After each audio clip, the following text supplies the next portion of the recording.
WT here from the Coin Alley, and in this video I wanted to give you guys a brief tour of the Wallet app and the Apple Card. So here we have the Apple Card inside of the Wallet app, and you'll see that I have these shades of different colors on the card itself. Now the colors actually correspond with my spending pattern. So if you were to look at your card inside of your Wallet app, you might not have the same shade of colors in that area. So the orange color at the bottom is for food or meal purchases, and then the blue hue would be more of transportation. So just below that you have total balance, which is your current balance that has been posted to the account, and then you have your available credit. Now you do have the ability to look at your weekly activities.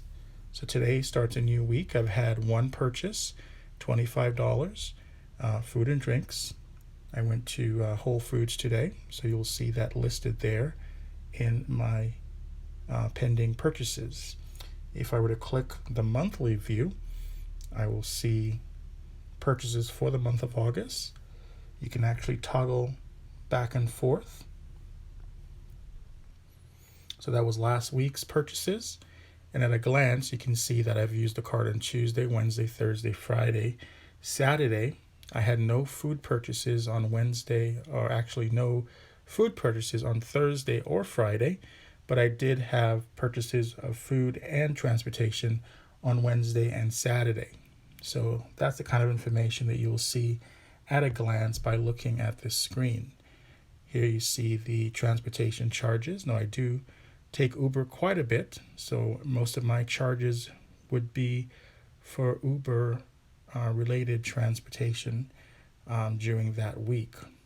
If I click on transportation, I'll see a list of my transactions, and also you'll see the percentage earned for those transactions. So Uber transactions are 3% when you use Apple Pay to pay for Uber. Now for the food and drinks, that's 2% using Apple Pay. So you see the 2% indicator below the purchases.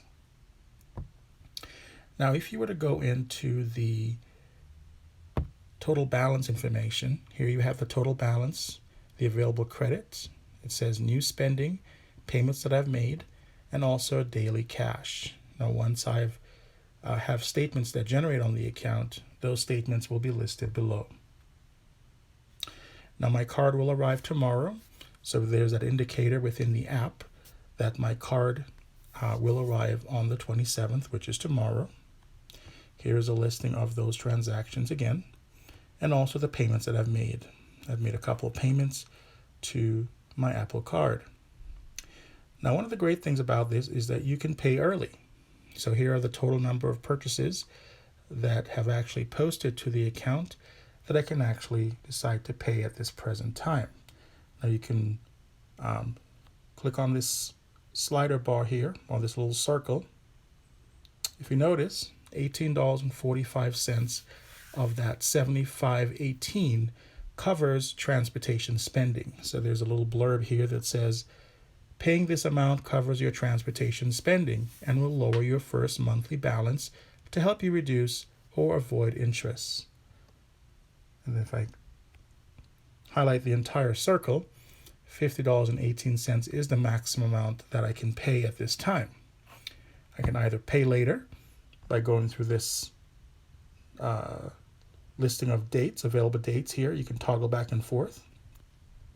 Or you could pay now and then select the account that you would like to pay from. So let's say we're going to pay from my UMB account. Actually, let's go to the TD account. I'll touch it with my fingerprint.